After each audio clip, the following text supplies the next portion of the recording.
India TV9 news Maharashtra.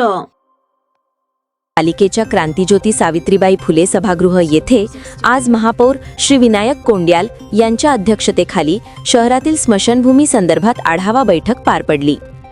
शहरातील स्मशानभूमींच्या सुविधा, विकास कामे व पुढील नियोजनाबाबत सविस्तर चर्चा करण्यात आली. सोलापूर शहरात एकूण 33 स्मशानभूमी असून त्यापैकी 14 स्मशानभूमींचे स्मार्ट सिटी योजनेअंतर्गत नूतनीकरण करण्यात आले आहे. या 14 स्मशानभूमींच्या विकास कामांसाठी एकूण 18 कोटी रुपये खर्च करण्यात आले असल्याची माहिती बैठकीत देण्यात आली. नूतनीकरण केलेल्या स्मशानभूमींमध्ये अंतर्गत रस्ते, पथदिवे, waiting shed, burning shed, washing area, संरक्षक भिंत, प्रवेशद्वार, गॅस दाहिनी तसेच विद्युत दाहिनी आदी सुविधा उभारण्यात आल्या आहेत. बैठकीदरम्यान या सर्व कामांचे सादरीकरण करण्यात आले.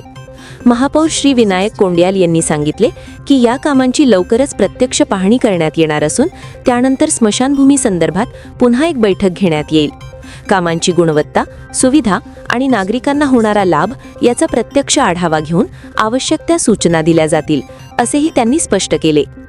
स्मशानभूमी ही नागरिकांच्या अत्यंत संवेदनशील गरजांची निगडीत सुविधा असल्याने त्या ठिकाणी स्वच्छता, सुरक्षितता आणि मूलभूत सोयी सुविधा उत्तम दर्जाच्या असाव्यात, असे सूचना महापौरांनी संबंधित अधिकाऱ्यांना दिले.